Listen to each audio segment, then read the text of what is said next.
Bueno, yo quiero hablarles de algún comportamiento que está ocurriendo de todos los cambios de la población y cómo eso se relaciona con algunas de repercusiones de lo que estamos viendo. Después algo de factores de riesgo para la mayoría de las enfermedades que están por ahí y de pronto algo de propuesta de acción. Entonces voy a mostrarles, digamos, esta situación, que es una situación absolutamente real. ¿Qué está pasando? La población se está envejeciendo. Y eso no tenemos ninguna duda y va a seguir esta progresión de la situación. Y esto se acompaña obviamente de cosas eh, que no son buenas y de cosas buenas. Y de las cosas no buenas usualmente también es que cosas buenas es la expectativa de vida de todos modos va a ir aumentando. Y ha venido aumentando, aunque en algunos países del mundo ya está cogiendo una curva en disminución. Y en eso tenemos que tener en cuenta si eso puede pasar o nos continuamos mejorando cada año y estamos progresando, que tengamos una buena expectativa de vida. En Colombia, digamos, en este momento sabemos que estamos cercanos a los 76 años, 78 años, digamos más o menos, esa es la expectativa de vida. Y si ustedes ven, la expectativa de vida ha crecido de una manera increíble en muy poco tiempo, lo cual habla de algunas cosas deben estar ocurriendo que son importantes para que esto suceda. Pero cuando ustedes miran, la población mayor de 60 años es una población muy vulnerable. Cuando uno mira lo que necesitan y lo que requieren de apoyo financiero y para otras labores, es muy grande. Y ahí es donde nosotros empezamos a decir, esto va a causar dificultades en que vamos a tener población mayor, pero población vulnerable porque no va a tener muchos recursos para poder hacer las cosas. Y si nosotros miramos cuántas personas piensan que se van a pensionar, por ejemplo, es una proporción extremadamente baja. Entonces, esto no va a ayudar, digamos, en términos absolutos a que tengamos una buena situación, obviamente de salud, y una buena situación de cobertura en general de las personas. Y ahí, digamos, tenemos que pensar, algo tenemos que hacer para eso. Por el otro lado, sabemos que eh, cada vez empezamos a mirar las enfermedades de una manera un poco más grande. Las miramos es con una cosa que lo llamamos avisas, que son los años de vida perdidos por muerte prematura o por discapacidad. Y esa suma de los dos es los que lleva, digamos, a que uno lo pueda medir. Y aquí, por ejemplo, está, digamos, todo ese círculo en que uno va en la vida y en la vida de pronto le aparece alguna entidad o alguna enfermedad, le deteriora su calidad de vida, pero puede ser que vuelva uno a su situación normal. Entonces tuvo un tiempo de discapacidad, pero esa discapacidad puede ser transitoria. En algunos casos la discapacidad no es transitoria, sino que se convierte en permanente y en otros, digamos, las personas mueren a una temprana edad respecto a lo que deberían haber muerto. Y eso es la muerte prematura. Digamos, todo eso es lo que mide los avisas o años de vida causados por discapacidad. Esto es la situación de Colombia en el 2019 de las enfermedades por avisas. Y cuando uno lo mira, entonces lo azul es enfermedades crónicas, lo que está arriba en, eh, en, en verde, lo que está abajo en verde son todo lo que tiene que ver con violencias y cosas, y lo que está arriba, digamos, está más relacionado con enfermedades transmisibles. Y si ustedes ven, las enfermedades crónicas son, digamos, lo que está reinando, digamos, en nosotros. Y esto es en la población general. Miremos qué va pasando si las personas se envejecen. Entonces, esto es a las personas que están entre los 50 y los 60 años. ¿Ven esa proporción? Cada vez las enfermedades crónicas son mucho mayores que las otras. ¿Y, y qué pasa en los mayores de 70 años? Esto. O sea, definitivamente es las enfermedades crónicas su principal situación. Y eso nos lleva a pensar de que tenemos que hacer cosas para tratar de evitar que este problema de estas personas vayan a terminar siendo el problema que terminemos no pudiendo manejar.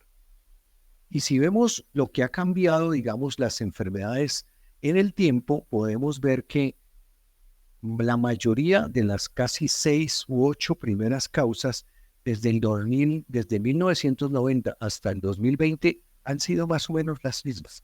O sea, siguen siendo las mismas. Y siguen siendo una parte importante todas las enfermedades crónicas. Por el otro lado, es interesante que nosotros siempre pensamos en una enfermedad. Decimos, es que este hombre tiene hipertensión y además tiene diabetes. Esto ya se sabe claramente que se debe llamar multimorbilidad, no comorbilidad, sino multimorbilidad. Y el anclaje y el manejo de multimorbilidad es muy diferente. Porque hay uno se pregunta ¿será que tenemos una guía en que hable del paciente diabético hipertenso con X cosas? No. Tenemos una guía de diabéticos, tenemos una guía de hipertensos. ¿Y qué? Creo que es un tema, por ejemplo, que tenemos que pensar.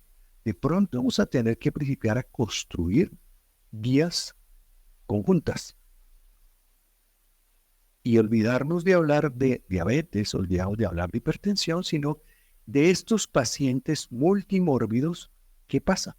Y cómo hay que manejarlos y cómo hay que tratarlos. Y fíjense que si ustedes miran, este es un estudio en Colombia hecho por el Banco Mundial, que hasta del 2012 al 2016 revisaron cuántas personas tenían multimorbilidad. Y multimorbilidad quiere decir 2 o más enfermedades. Y si ustedes ven, una proporción gigante de sujetos tienen eso. Y si miran al lado derecho, están cuáles son esas al menos 2 enfermedades que tienen. Y cuando uno principia a ver, habían personas que tenían 11 enfermedades crónicas. Entonces, yo creo que ese es un buen tema que podríamos pensar. Valdría la pena que nosotros nos juntáramos e hiciéramos una guía de práctica clínica de multimorbilidad. Eso me parece un tema súper interesante. No existe. Y no existe en el mundo. O sea, yo he buscado y no existe. O sea, que sería una cosa interesante. Muy bien, entonces, sabiendo que vamos a tener población más vieja, población más enferma, y ya nos dijeron que todo eso está relacionado con algunos factores. ¿Y cuáles son esos factores? Si nosotros vemos otra vez y unimos todos esos factores, están relacionados con riesgos metabólicicos, con riesgos ocupacionales o ambientales, o con riesgos del comportamiento. Esas son las 3 cosas principales. Y si nosotros vemos qué sucede con la gente, esto es, en ese mismo estudio, cuando miramos todas las causas de enfermedad, nos damos cuenta que cuando miramos todos los sujetos, los conductuales son una parte gigantesca, digamos, del responsable de la mayoría de las enfermedades crónicas. Después siguen los metabólicos y lo último, los ambientales. ¿Y qué pasa cuando las personas se envejecen? Lo metabólico mucho más, lo conductual también, lo ambiental, digamos, pierde un poco su fuerza, pero empiezan todas las enfermedades crónicas a mostrar que son elementos conductuales, son elementos de metabólicos los que son los responsables de la mayoría de ellas.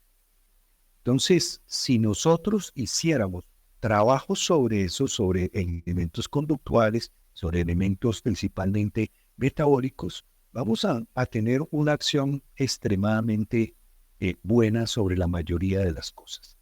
Si nosotros comparamos eso con lo que sucede en el mundo, nosotros estamos aquí en Latinoamérica. A ver si, aquí está Latinoamérica, ¿sí?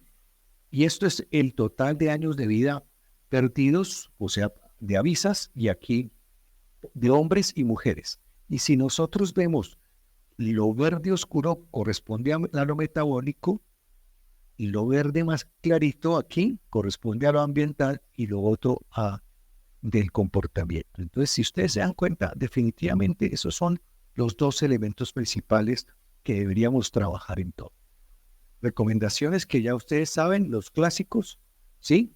Pero de pronto hay unas recomendaciones que hay en el mundo que son muy claras, porque yo creo que definitivamente hay un elemento que puede estar común en todos, y es el comportamiento, es la gente, es cómo esté, lo que se sienta, porque muchos de los temas de comportamiento están relacionados con cómo se siente la persona, ¿sí? Entonces, sí es importante trabajar en el ejercicio, en el reposo, en que tome el sol, en que haga dieta, pero también en que tenga unas buenas condiciones y un buen compañerismo, una buena relación entre las personas, porque eso ayuda a protegerlo, como ayuda en algunos casos a que le vaya mal también. Y por último, quiero hacerles una propuesta de acción pequeña. Ya les dije una de las cosas, hagamos una guía de multimorbilidad. Creo que sería interesante. Sabemos ya que definitivamente más información no sirve. Y lo peor es que llenamos todos los días a los pacientes de información. ¿Cuántas cartillas hay por ahí? Y que les entregamos a los pacientes salen del ahí, ¡pum!, va a la caneca. O sea, eso no sirve. Ya sabemos que solo dar información no sirve, ¿sí? Definitivamente hay que pensar en cuál es la pregunta correcta que nos tenemos que hacer.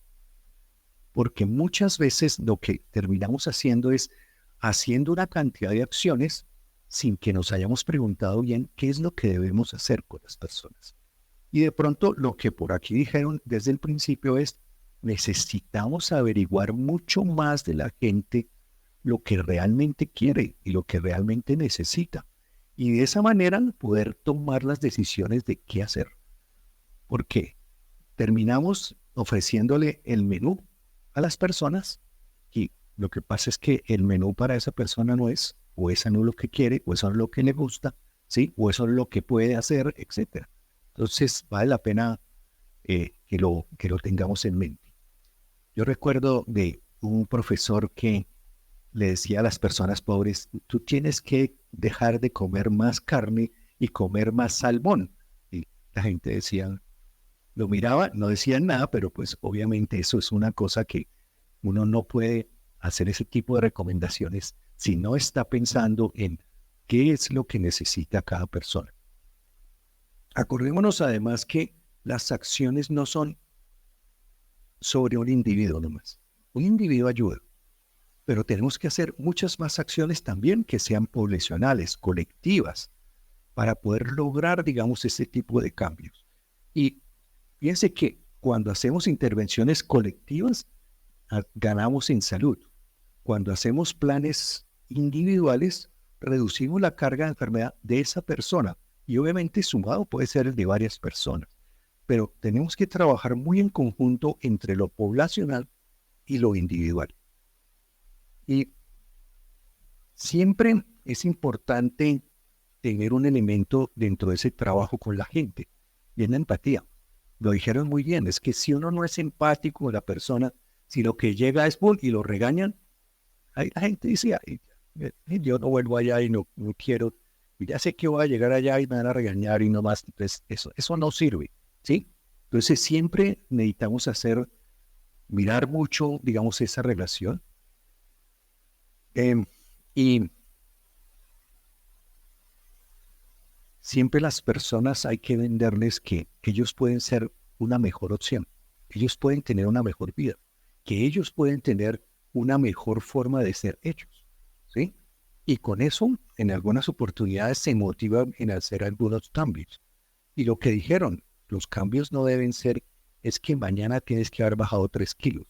Ah, bien, gracias. No, los cambios tienen que pensarse en que uno los tiene que decirle, vamos a hacer retos y vamos a hacer retos, digamos, a mediano o largo plazo, de que las personas logren llegar, digamos, a su cometido.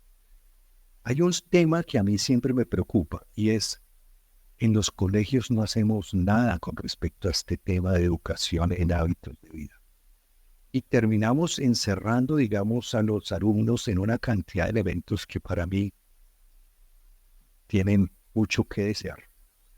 Y si uno mira, ya hay recomendaciones de estilos de vida saludable para colegios, pero no lo implementamos, no hacemos este tipo de cosas, ¿sí? Y las estrategias de vida saludable en los colegios existen y están mapeadas y están dichas qué se debe hacer. Yo creo que ese es un tema que tenemos que trabajar todos también. Tenemos que sentarnos, meternos en los colegios y empezar a hacer muchas acciones para lograr que los niños cambien. Algunos cambian desde su casa por, por el comportamiento de sus padres y demás, y otros no cambian por el comportamiento de los padres, pero sí podrían cambiar desde el comportamiento de sus escuelas. Necesitamos trabajar mucho allí. Y definitivamente para eso necesitamos innovar, pensar cosas diferentes. Hoy tenemos que pensar en eficiencia, en que seamos muy eficientes, en que logremos cosas para ahora, pero si no pensamos en innovar, en cambiar, en pensar de una manera diferente, probablemente no vamos a lograr nada hacia el futuro. Muchas gracias.